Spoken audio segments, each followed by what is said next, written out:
पिछले क्लास में साइटोलॉजी के बारे में, कोशिका विज्ञान के बारे में बहुत कुछ पढ़ लिया था। उसके बाद हमने पहले पढ़ा था, उसका अभ्यास प्रश्न, आखिरी वीडियो आपने देखी होगी इसके अभ्यास प्रश्न की।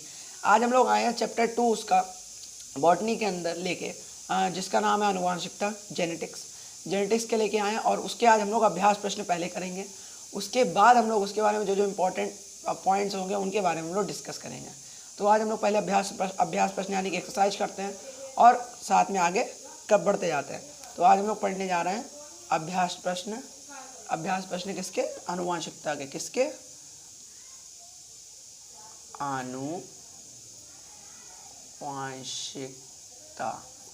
आनुवांशिकता चैप्टर है, यानी कि जेनेटिक्स के बारे में लोग पढ़ने जा रहे हैं। ठीक है, तो पहला क्वेश्चन है कि जो जैविक अणुओं के बहुलीकरण में क्या क्या, नीचे जो ऑप्शन दिए हैं उसमें क्या क्या उपयोग होता है, या जो भी क्या क्या उसमें सावधानियां बरतनी पड़ती है, जो भी नीचे ऑप्शन है उनको हम पढ़ते हैं। जो जैविक अणुओं के बहुलीकरण में क्या क्या उपयोग होता है, क्या प्रक्रिया होती है। अनेक विभिन्न श्रेणियों के छोटे अणु अनियमित गुच्छ में जुड़ जाते हैं। पहला मतलब कि ऑप्शन, जो अनेक विभिन्न श्रेणियों के, जो विभिन्न श्रेणियाँ होती हैं उनमें जो छोटे अणु होते हैं वो अनियमित गुच्छों में जुड़ जाते हैं। वो जो होते हैं वो अनियमित गुच्छों में क्या जुड़ जाते हैं। दूसरा ऑप्शन है एक ही श्रेणी के विभिन्न प्रकार के अणु एक दूसरे के पीछे जुड़कर रेखीय वृत्तांत बनाते हैं। या तो एक ही श्रेणी के जो विभिन्न प्रकार के अणु होंगे वो एक दूसरे के पीछे जुड़कर एक लंबी रेखीय वृत्तांत बना देते हैं श्रेणी के, ठीक है, वृत्तांत अणु बना देते हैं। और या तो सी ऑप्शन है विभिन्न श्रेणियों के विभिन्न प्रकार के अणु रेखीय श्रृंखलाओं में जुड़कर वृहत रेखीय अणु बनाते हैं। और डी ऑप्शन है विभिन्न प्रकार के वृत्तांत अणु जुड़कर बहुआण्विक संरचनाएं बनाते हैं। तो आपने पढ़ा होगा जो जैविक अणु होते हैं, बायोमोलिक्यूल्स होते हैं, वो क्या करते हैं, एक ही श्रेणी के जो विभिन्न प्रकार के अणु एक दूसरे, जो एक ही श्रेणी के होते हैं वो विभिन्न प्रकार के अणु क्या होते हैं, एक दूसरे के पीछे जुड़कर रेखीय वृत्तांत अणु बनाते हैं। क्या बनाते हैं? रेखीय वृत्तांत अणु बनाते हैं। इसमें दूसरा क्वेश्चन है कि जो न्यूक्लियोटाइड्स होते हैं अम्लीय क्यों होते हैं। इनने पूछा है कि जो न्यूक्लियोटाइड्स होते हैं वो अम्लीय क्यों होते हैं। तो आप बोलोगे जो न्यूक्लियोटाइड होते हैं वो अम्लीय क्यों होते हैं? फॉस्फेट समूह के ऋणात्मक आवेश के कारण। जो फॉस्फेट समूह उसमें पाया जाता है न्यूक्लियोटाइड में, उसमें जो ऋणात्मक आवेश के कारण होता है, फॉस्फेट में ऋणात्मक आवेश पाया जाता है न्यूक्लियोटाइड में, उसके कारण क्या होता है, न्यूक्लियोटाइड अम्लीय होते हैं। ठीक है, क्या होते हैं? न्यूक्लियोटाइड अम्लीय होते हैं। पौधों में लिंग गुणसूत्रों की खोज सर्वप्रथम हुई थी। जो पौधों में जो लिंग गुणसूत्रों की खोज सर्वप्रथम हुई, किसमें हुई थी? एंजियोस्पर्मिक प्लांट में, आवृत बीजियों में। जो आवृत बीजियों एंजियोस्पर्मिक प्लांट्स होते हैं उनमें सबसे पहले लिंग गुणसूत्रों की खोज हुई थी, जो कि पौधों में हुई थी। ठीक है, अगला क्वेश्चन है कि डीएनए में के आनुवांशिक पदार्थ होने के संबंध में सर्वोत्तम प्रमाण किससे प्राप्त होता है। जो डीएनए के आनुवांशिक पदार्थ होने के संबंध में, जो डीएनए का जो आनुवांशिक पदार्थ होने का जो संबंध है, उसके जो प्रमाण वो ज़्यादा किससे साबित होता है सर्वोत्तम, सबसे ज़्यादा प्रमाण तो किससे साबित होता है? जीवाणु कोशिका में रूपांतरण पाया जाता है। जो जीवाणु कोशिका होती हैं, बैक्टीरिया की जो कोशिकाएं होती हैं, यानी कि प्रोकैरियोट्स होती है, उसमें क्या पाया जाता है? रूपांतरण, ट्रांसफॉर्मेशन पाया जाता है। यही डीएनए एक आनुवांशिक होने के संबंध में सर्वोत्तम प्रमाण है। उसमें जो जीवाणु कोशिकाओं के में रूपांतरण यानी ट्रांसफॉर्मेशन पाया जाता है। सभी कोशिकाओं में ऊर्जा विनिमय का कार्य करने वाला उच्च ऊर्जा वाहक न्यूक्लियोटाइड है। सभी कोशिकाओं में, जितनी भी कोशिकाएं उसमें ऊर्जा विनिमय का कार्य करने वाला जो उच्च ऊर्जा वाहक न्यूक्लियोटाइड है वो क्या है? ATP, adenosine triphosphate. वो क्या है? ATP, adenosine triphosphate. सभी कोशिकाओं में जो ऊर्जा विनिमय का कार्य करने वाला उच्च ऊर्जा वाहक न्यूक्लियोटाइड क्या है? एटीपी है। वो क्या है? एटीपी है, क्या है? एडिनोसिन ट्राईफॉस्फेट है। अगला है कि जो कहा गया, पिरिमिडीन तथा प्यूरिन नाइट्रोजनी क्षारों में नाइट्रोजन परमाणुओं की संख्या क्रमशः होती है। नाइट्रोजनों परमाणुओं की संख्या क्रमशः क्या होती है? पिरिमिडीन तथा प्यूरिन नाइट्रोजनी क्षार जो होते हैं उनमें नाइट्रोजन परमाणुओं की संख्या क्रमशः कितनी होती है? 2 तथा 4। कितनी होती है? 2 तथा 4 होती है। पिरिमिडीन हो या प्यूरिन, दोनों में क्या नाइट्रोजन क्षारकों की संख्या जो होती है, नाइट्रोजन परमाणुओं की संख्या होती है, कितनी होती है? 2 तथा 4। कौन सी शर्करा डीएनए अणुओं के संश्लेषण में भाग नहीं लेती? कौन सी ऐसी शर्करा या जो होती है वो क्या होती है? डीएनए के बोलो बोलो, डीएनए के कौन सी शर्करा डीएनए अणुओं के संश्लेषण में भाग नहीं लेती? कौन सी नहीं लेती? डीऑक्सीराइबोज और राइबोज। कौन सी शर्करा डीएनए अणुओं के संश्लेषण में भाग नहीं लेती? क्या बी और सी, राइबोज और ग्लूकोज। डीऑक्सीराइबोज लेती है डीएनए के, क्योंकि देखो राइबोज लेती है आरएनए में, ग्लूकोज लेती है वो से जो स्यूक्रोज वाले में, ठीक है, संश्लेषण में, और डीऑक्सीराइबोज लेती है डीएनए में। तो उसमें कौन कौन सी लेती? बी और सी, यानी कि राइबोज और ग्लूकोज, ठीक है, राइबोज और ग्लूकोज नहीं लेती है। अगला क्वेश्चन, दो न्यूक्लियोसोम्स को जोड़ने वाला डीएनए कहलाता है। जो दो न्यूक्लियोसोम्स होते हैं उनको जोड़ने वाला डीएनए कहलाता है, वो क्या कहलाता है? अंतराली डीएनए। क्या कहलाता है? अंतराली डीएनए। क्या कहलाता है? अंतराली डीएनए कहलाता है। जो दो न्यूक्लियोसोम्स को जोड़ने वाला जो डीएनए होता है वो क्या कहलाता है? अंतराली डीएनए कहलाता है।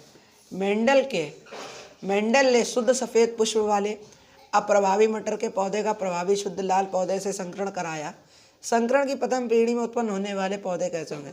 सभी लाल पुष्प। प्रथम पीढ़ी में क्या होता है? सभी जो होते हैं प्रभावी लक्षण है कि डोमिनेंट जो कैरेक्टर्स होते हैं वो शो होते हैं। तो क्या होगा? सभी लाल पुष्प होंगे जो शुद्ध सफ़ेद पुष्प वाले को, और प्रभावी मटर के पौधे के प्रभावी शुद्ध लाल पौधे के संकरण कराया। संकरण के प्रथम पीढ़ी में उत्पन्न होना कौन से होंगे? सभी जो है लाल पुष्प वाले होंगे, ठीक है। और निम्न में से कौन सा एंजाइम डीएनए द्विगुणन करता है? निम्न में से जो दिया गया उसमें से कौन सा एंजाइम है वो डीएनए द्विगुणन करता है? तो आप बोलेंगे डीएनए पॉलीमरेज। कौन सा है? डीएनए पॉलीमरेज जो है वो डीएनए द्विगुणन करता है। इसमें से वही एक एंजाइम है जो डीएनए द्विगुणन करता है। क्या करता है? डीएनए द्विगुणन करता है। आरएनए प्राइमरी की आवश्यकता होती है। जो आरएनए प्राइमरी होती है उसकी आवश्यकता होती है। कैसे होती है? डीएनए द्विगुणन में होती है। आरएनए जो प्राइमरी होता है उसकी आवश्यकता होती है। कैसे होती है? जो डीएनए का द्विगुणन होता है उसमें इसकी आवश्यकता होती है आरएनए प्राइमरी की, ठीक है।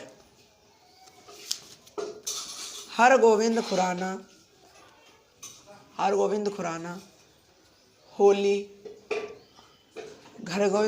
होली एवं नीरेनबर्ग को किस कार्य के लिए 1968 में नोबेल पुरस्कार प्रदान किया गया? आनुवांशिक कूट संबंधी कार्य, जो आनुवांशिक कूट संबंधी कार्य हेतु थे उसके संबंध में जो हरगोविंद खुराना को, होली तथा नीरेनबर्ग को 1968 में नोबेल पुरस्कार प्रदान किया गया था आनुवांशिक कूट संबंधी कार्य के कारण। एक हीमोफिलिक मनुष्य एक सामान्य होमोजाइगस स्त्री से विवाह करता है। इसके कितने प्रतिशत पुत्र हीमोफिलिक होंगे? जो एक हीमोफिलिक मनुष्य एक सामान्य होमोजाइगस स्त्री से विवाह करता है तो उसके कितने प्रतिशत पुत्र हीमोफिलिक होंगे? 0% होंगे, मतलब 0 होंगे। एक भी उनका पुत्र जो है हीमोफिलिक नहीं होंगे। एक युगल जो समूह होगा, एक युगल यानी कपल का रक्त समूह ए तथा बी है तो उनकी संतानों का रक्त समूह क्या होगा? ए भी हो सकता है, ए बी भी हो सकता है, ए बी भी हो सकता है तथा ओ भी हो सकता है, ठीक है। निम्न में से कौन सा अनुपात रेशियो टेस्ट क्रॉस को दर्शाता है? टेस्ट क्रॉस को में से कौन सा अनुपात दर्शाता है? 1:1:1:1:1। आपने देखा नहीं होगा तो आप देख लीजिए। 1:1:1:1 होता है, जो कि जो है निम्न में से कौन सा रेशियो टेस्ट क्रॉस को दर्शाता है? जो टेस्ट क्रॉस होता है उसको दर्शाता है 1:1:1। आरएनए में पाई जाने वाली शर्करा, जो आरएनए होता है उसमें पाई जाने वाली शर्करा क्या है? राइबोज शर्करा है। राइबोज शर्करा आरएनए में पाई जाती है। आनुवांशिक कोड, जो जेनेटिक कोड होते हैं, कोडॉन होते हैं या फिर, तो आनुवांशिक कूट जो होता है वो क्या है? ट्रिपलेट्स है। क्या है वो? ट्रिपलेट्स है। आनुवांशिक कूट क्या है? वो ट्रिपलेट्स है। और ट्रांसक्रिप्शन में बनता है एमआरएनए। तो ट्रांसक्रिप्शन में क्या बनता है? मैसेंजर आरएनए, यानी कि एमआरएनए बनता है ट्रांसक्रिप्शन में। ड्रोसोफिला में गुणसूत्रों की संख्या होती है। जो ड्रोसोफिला होते हैं, जो कि फ्रूट फ्लाई जिन्हें कहते हैं, उसमें कितनी गुणसूत्रों की संख्या होती है? 8 होती है। कितने गुणसूत्रों की संख्या होती है? 8 होती है। मनुष्य में कितने सहलग्न समूह पाए जाते हैं? मनुष्य में जो होते कितने सहलग्न समूह पाए जाते हैं? यानी कितने पाए जाते हैं? 23 सहलग्न समूह पाए जाते हैं। कितने पाए जाते हैं? 23 सहलग्न समूह पाए जाते हैं। कितने पाए जाते हैं? 23 सहलग्न समूह पाए जाते हैं, ठीक है। 23 सहलग्न समूह पाए जाते हैं। अब जो है आनुवांशिक नक्शा यानी कि जो जेनेटिक मैप वह है जो गुणसूत्र पर जीनों का स्थान सुनिश्चित करता है। क्या और क्या क्या नहीं है? कोशिका विभाजन की अवस्थाएं दर्शाता है, नहीं है। किसी क्षेत्र में विभिन्न जातियों का वितरण दर्शाता है, नहीं है। गुणसूत्र पर जीनों का स्थान सुनिश्चित करता है, जो गुणसूत्र होता है उन पर जीनों का जो स्थान सुनिश्चित करता है वही आनुवांशिक नक्शा या जेनेटिक मैप कहलाता है। मेंडल द्वारा अध्ययन किए गए 7 लक्षणों को नियंत्रित करने वाले जीन कितने गुणसूत्र पर स्थित हैं? 4 पर। मतलब कितने गुणसूत्रों पर स्थित है? 4 पर। जो मेंडल द्वारा अध्ययन किए गए 7 लक्षण थे उनको नियंत्रित करने वाले जीन हैं, जीन्स है, वो कितने गुणसूत्रों पर स्थित हैं? 4 गुणसूत्रों पर स्थित है। मेंडल द्वारा अध्ययन किए गए मटर में निम्न में से कौन सा लक्षण अप्रभावी है? फली का हरा रंग, बीज का गोल आकार, पुष्प का अक्षीय स्थिति, बीज का हरा रंग। जो बीज का हरा रंग है वो इसमें से क्या है? अप्रभावी है। क्या है इसमें से? अप्रभावी लक्षण है। मेंडल द्वारा अध्ययन किया गया एक अप्रभावी लक्षण है। आनुवांशिक कोड शब्दकोश यानी कि जेनेटिक कोड डिक्शनरी में सभी आवश्यक 20 अमीनो अम्लों हेतु कितने कोड हैं? 61 कोड हैं। और 3 कोड होते हैं वो नहीं हैं, जो कि होते हैं मतलब कि डिफंक्शंस कोड जिन्हें कहते हैं, जो है प्रोटीन संश्लेषण को रोक देते हैं। स्टॉप कोडॉन कहते हैं जिन्हें।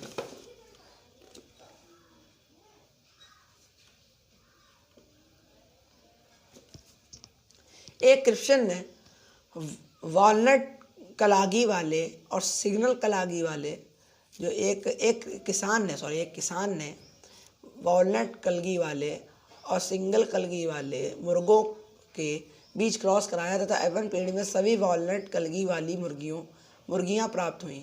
जनकों का जीनोटाइप क्या था? RRPP। जो पहली पीढ़ी था उसमें ऐसे ही होता RRPP। ठीक है। और इसमें फिर क्या होगा? डीएनए के प्रतिकृतिकरण के दौरान इसके दोनों सूत्र अलग अलग हो जाते हैं। इनमें से प्रत्येक सूत्र नए सूत्रों के संश्लेषण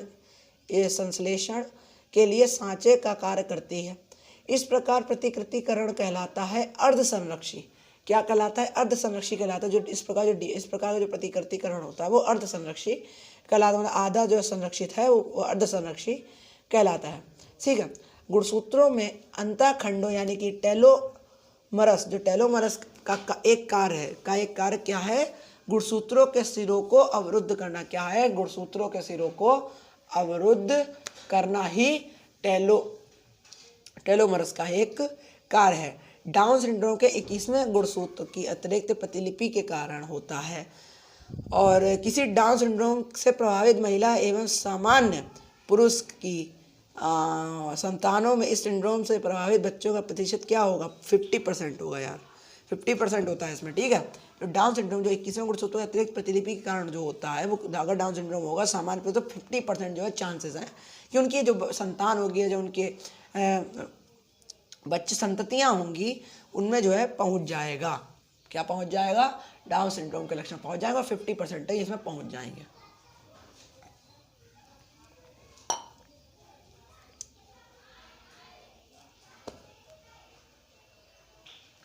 क्या होगा यदि 25 अमीनो अम्लों की एक पॉलीपेप्टाइड श्रृंखला के जीन के 25वें कोडॉन UAU में उत्परिवर्तन द्वारा UAA कोडॉन बन जाए?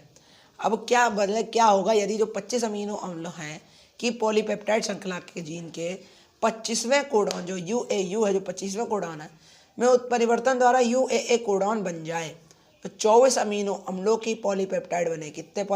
कितने अम्लों की पॉलीपेप्टाइड बनेगी? 24 अम्लों की पॉलीपेप्टाइड बनेगी। देखो 50 में से 25 गए, कितने बचे? 25 और एक UAA कोडॉन हो गया, बन जाए कितना? 24। ये अपना एक मेथड है याद करने का। ठीक है, अगर आ जाए तो। अनुलेखन ट्रांसक्रिप्शन जो होता है के दौरान डीएनए का वह स्थान जहाँ आरएनए पॉलीमरेज जुड़ता है कहलाता है, क्या कहलाता है? प्रमोटर कहलाता है। जो अनुलेखन या ट्रांसक्रिप्शन के दौरान जो डीएनए का वह स्थान जहाँ पे आरएनए जो होता है, आरएनए पॉलीमरेज होता है, वो जुड़ता है, वो क्या कहलाता है? प्रमोटर। जो अब इकतीस आरएनए व डीएनए व आरएनए में क्या समानता है? इसमें क्या हो गया? इन्हें बोला डीएनए और आरएनए में क्या समानता है? तो डीएनए आरएनए में क्या समानता है? डीएनए आरएनए में ये समानता है कि न्यूक्लियोटाइडों के बहुलक हैं दोनों। क्या दोनों बहुलक हैं? न्यूक्लियोटाइडों के क्या हैं? ये बहुलक हैं टीआरएनए, जो टीआरएनए है, टीआरएनए की त्रिविम रचना में कैसी संरचना है? टीआरएनए की त्रिविम रचना में कैसी संरचना है? एल आकार की। तो टीआरएनए में वो इस आकार की बनी हुई है, इस आकार की, इस आकार की टीआरएनए। आपको हम समझाते हैं।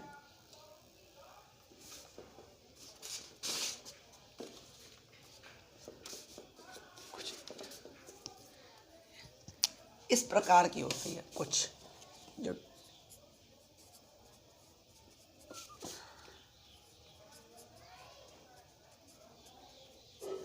टीआरएनए की जो संरचना है, ठीक है, वो कुछ क्या होती है,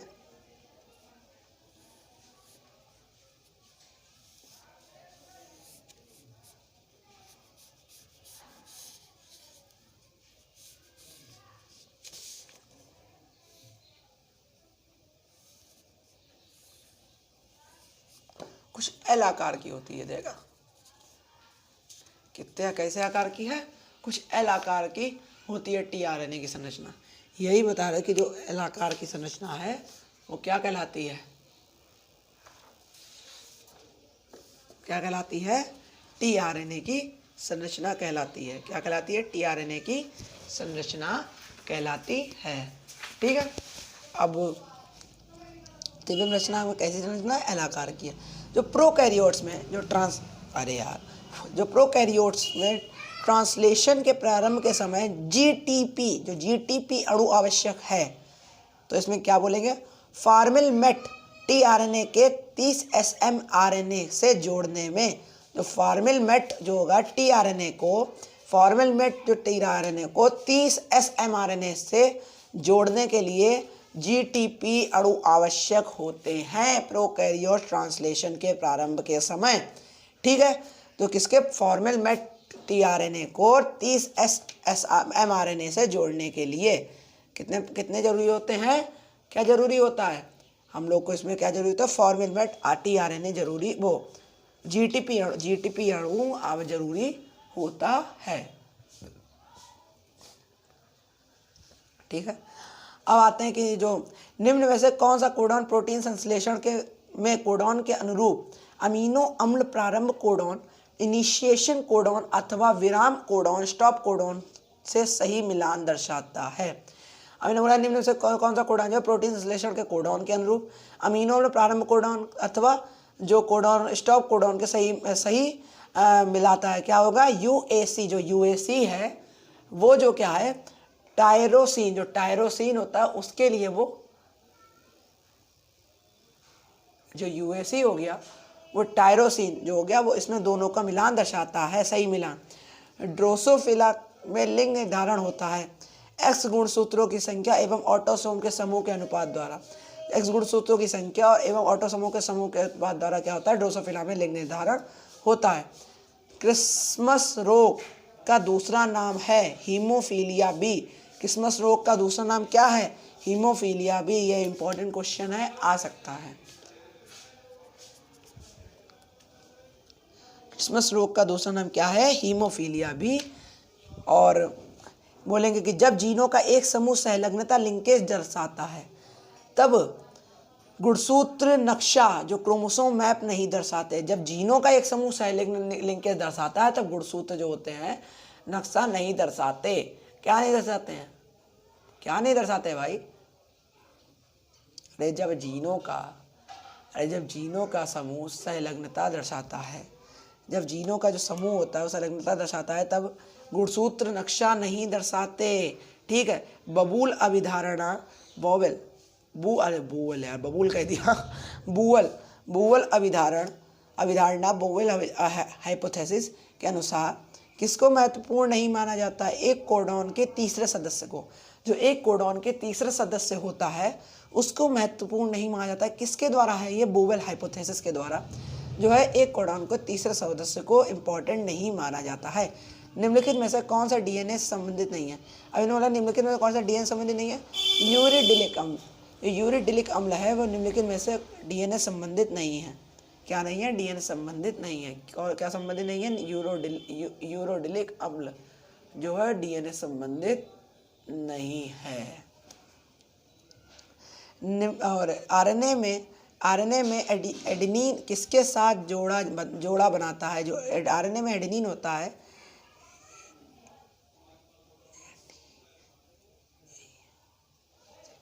आरएनए में एडेनिन किसके साथ जोड़ा बनाता है? यूरेसिल के द्वारा जोड़ा बनाता है, AUCT, ठीक है, यूरेसिल के द्वारा जोड़ा बनाता है। सबसे छोटा आरएनए है टीआरएनए। जीवाणु का डीएनए कहलाता है जीनोफोर। जो जीवाणु का डीएनए तो क्या कहलाता है? जीनोफोर। नाइट्रोजन युक्त क्षार में नहीं होते हैं फास्फोरस, नाइट्रोजन युक्त क्षार में नहीं होता फास्फोरस।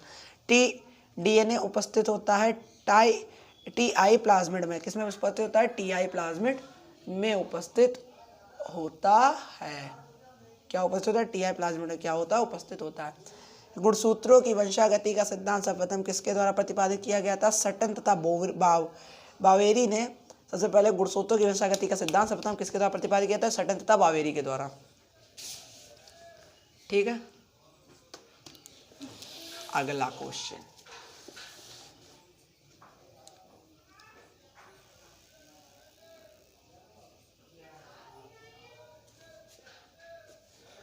अगला क्वेश्चन है वह प्रक्रिया जिसके द्वारा डीएनए आरएनए को उत्पन्न करता है कहलाती है अनुलेखन। वह प्रक्रिया क्या है जिसके द्वारा जो है